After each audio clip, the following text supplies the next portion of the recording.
What if I told you that Germany's most famous castles weren't built by German kings, but by Bavarian monarchs who ruled an independent kingdom? From medieval warlords to the tragic, mad King Ludwig, the Kingdom of Bavaria was Europe's last surviving German kingdom, until it suddenly vanished in 1918. Why did this powerful state disappear? And could Bavaria ever become a kingdom again? This is the forgotten story of Bavaria's royal past. Whispers of the ancient South, the birth of Bavaria. Long before Bavaria bore a crown, it was a land whispered into legend, its valleys echoing with the chants of Celtic druids and the marching feet of Roman legions. The Romans came with stone and order, carving out provinces of Rhaetia and Noricum, building opulent colonies where Augsburg and Regensburg now stand, and raising walls to hold back the wild Teutonic tide. But even empires break. As the 5th century dawned, wave after wave of Germanic tribes poured through the crumbling Roman borders, leaving ash and silence in their wake.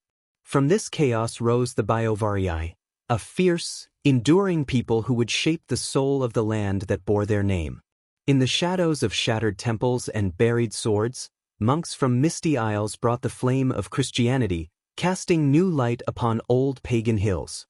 And then came Charlemagne, like a thunderclap, folding the land into his mighty empire. Bavaria, forged in conquest and carved by faith, was a kingdom born from the bones of Rome and the dreams of tribes. Ashes and thrones, the resilience of Bavaria. In the blood-soaked dawn of the 10th century, Bavaria lay broken, its villages scorched, its people scattered like leaves in the Hungarian storm. The brutal Battle of Pressburg left the land hollowed and haunted, a once proud duchy teetering on the edge of ruin. But from the smoke of defeat rose a moment of reckoning. In 955, at the Battle of Lechfeld, Otto I shattered the Hungarian tide, reclaiming not just the land, but the very spirit of Bavaria. From enemy to ally, the Hungarians joined hands with their former foes, sealing peace with the sacred union of Princess Gisela and the future King Stephen I. Then, in 1180, destiny turned its gaze once more, as Emperor Barbarossa bestowed Bavaria upon Otto of Wittelsbach, birthing a dynasty that would guide the kingdom through storms and splendor for over 7 centuries. Bavaria, once nearly erased, became an enduring flame, reborn in defiance, alliance, and legacy. Shadows of gold and blood, the turbulent rise of Bavaria. From the iron will of Louis I, who carved cities from soil and seized the Palatinate with a hunger for dominion, to the calculating mind of Otto II, who stitched Bavaria together through silver and strategy, the land seemed destined for greatness. Yet the kingdom soon fractured, not from foreign threat, but from within. For 250 years, the Wittelsbachs, blinded by greed and rivalry, tore their realm into pieces, scattering their power like shattered glass. The Landtag rose in their shadow, and the cities, Munich most fierce, became bastions of wealth and rebellion, challenging ducal authority with newfound might. But then came Albert IV, the wise, who dared to impose order on the chaos. With the law of primogeniture in 1506, he sealed the cracks of division and crowned Munich as Bavaria's beating heart. His son, William IV, drew the fragments into one again, only for faith and fire to reshape its soul. When Albert V cast his lot with the Habsburgs and pledged his land to Catholicism's stern embrace, Bavaria was no longer just a duchy reborn, it was a stronghold of conviction, forged in unity, and baptized in power. From ashes to crown, Bavaria's rebirth in fire. The 18th century was a crucible of war for Bavaria, its lands scorched, its sovereignty battered in the clash of empires. The wars of Spanish and Austrian succession left deep scars, and when the Bavarian crown passed to Charles Theodore in 1777, it came not with peace, but with peril. Austria, hungry for Bavarian soil, was halted only by the steel resolve of Prussia's Frederick the Great. Yet true upheaval arrived with the French Revolution. Occupied in turn by France and Austria, Bavaria was a pawn on a blood-soaked chessboard, until it dared to change the game. In 1805, Bavaria struck a fateful alliance with Napoleon, and in return, it was reborn, no longer a duchy, but a kingdom. Beneath the shadow of Napoleon's might, Bavaria found unexpected strength. The ancient order crumbled, privilege, serfdom, clerical power swept aside. Monasteries fell silent, bureaucracy took root, and the whispers of modern liberty echoed in a new constitution. Though its freedom was shackled by foreign will, Bavaria emerged from the inferno transformed, scarred, but sovereign and crowned anew. The turning of the crown, Bavaria's leap of faith. In the tempest of 1813, with Napoleon's star dimming and the thunder of war nearing Leipzig, Bavaria made a daring pivot. It turned its back on the very emperor who had crowned it a kingdom. The betrayal was bold, a gamble against a fading titan, but it paid off. By 1815, Bavaria marched with the victors, standing tall within the Germanic Confederation. Unlike others who had dared and lost, it kept the spoils, its lands, its power, its crown, emerging as the third great force of the German world. Then, in a breath of reform, came the Constitution of 1818, a promise written in law. A parliament, a voice, however faint, for the people. Protestants were assured equality in a realm once ruled by Catholic iron. It was not a revolution of fire, but of parchment, signaling a slow, cautious dawn of modern statehood. Bavaria had survived the storm, and now, it sought to shape its future not by sword, but by statute. The kingdom's twilight, Bavaria's struggle for identity. In the mid-19th century, Bavaria, under the visionary yet troubled reign of Maximilian II, sought to forge an independent path in the shifting tides of German politics.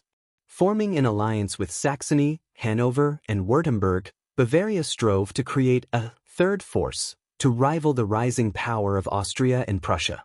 This stance defined much of the kingdom's policy, and when Maximilian's son, Louis II, ascended the throne in 1864, he inherited a Bavaria caught between ambition and uncertainty.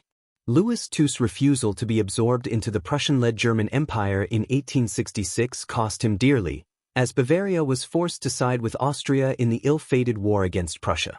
Yet, when Prussia triumphed, its policies spared Bavaria, eventually leading the kingdom to ally with the newly formed German Empire in the Franco-Prussian War of 1870. As the empire's founding member, Bavaria retained more autonomy than any other state. Yet, even as the kingdom basked in the glow of imperial victory, its royal court was unraveling. Louis II, enthralled by his grand architectural dreams, his magnum opus, the fairy-tale Neuschwanstein Castle, plunged Bavaria into financial ruin. His madness, long whispered about, was declared a reality in 1886, leaving his uncle, Luitpold, to rule as regent. But as the curtain drew on the Bavarian monarchy, it was clear that the kingdom's finest moments were fading into history, even as the 20th century loomed on the horizon. Bavaria's reckoning, from revolution to tyranny. The night of November 7 to 8, 1918, marked the fall of a dynasty that had ruled for centuries. As the world was torn by the ravages of World War I, Kurt Eisner, an independent socialist, seized the moment to overthrow the Wittelsbach monarchy and declare Bavaria a republic. King Louis III, the last of the Wittelsbachs, fled, and the age-old reign of one of Europe's most storied families ended in the chaos of revolution. But the promise of a new dawn quickly turned to bloodshed. Eisner's assassination in February 1919 sparked a brutal Red Terror, as revolutionary councils sought to impose their vision, only to be met with a violent White Terror in May when the German military and citizen militias regained control. With a new constitution in August 1919, Bavaria joined the Weimar Republic, but the political instability of the time was far from over. Right-wing coups followed, and in the heart of Munich, Adolf Hitler's National Socialist movement was born. In 1923, Hitler's failed putsch shook the city, but the true horrors were yet to come.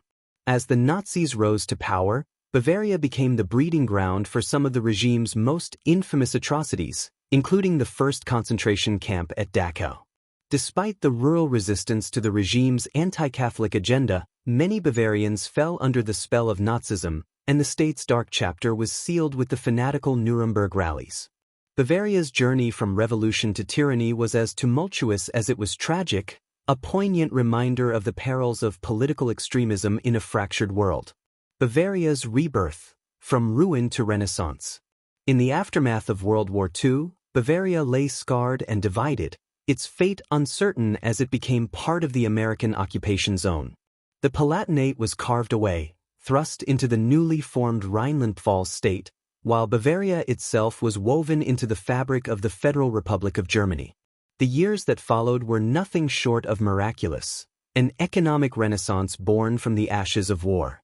The sprawling farmlands of Bavaria gave way to the bustling factories and innovative minds of an industrial powerhouse.